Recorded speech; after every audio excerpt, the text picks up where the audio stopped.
Hello everyone, সবাই কেমন আছো? আশা করি সবাই খুব ভালো আছো। তো আজকে দেখো চলে এসেছি ছাদে ড্র্যাগন ফ্রুট তুলতে। দুটো ড্র্যাগন ফ্রুট কিন্তু একদম পেকে গেছে, একটা পুরনো গাছের একটা নতুন গাছের ড্র্যাগন ফ্রুট। তো রথের দিন আমি ড্র্যাগন ফ্রুটগুলো তুলেছিলাম, তো ভিডিওটা দিতে অনেকটা লেট হয়ে গেল। তো ঠাকুরকে প্রথম দেব ফলটা কেটে, গাছের প্রথম ড্র্যাগন ফ্রুট তো জগন্নাথ দেবকেই দেবো।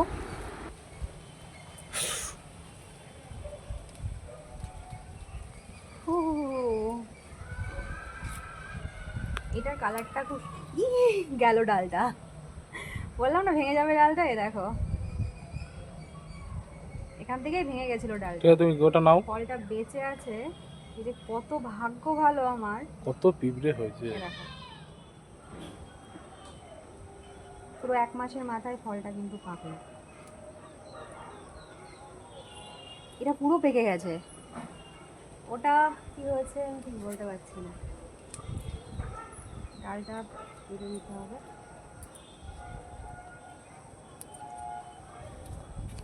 কি মজা, গাছের প্রথম ড্রাগন ফ্রুট। তোমাকে দেবে না, দাও। আর এই যে একটা, এইটা এই যে নিচের ডালটা ছিল, এটাও পেকে গেছে। এটা আর 2 দিন রাখা যেত, কিন্তু এত বৃষ্টি হচ্ছে, বৃষ্টিতে আর রাখা যাবে না। গোড়া এই যে নরম হয়ে গেছে।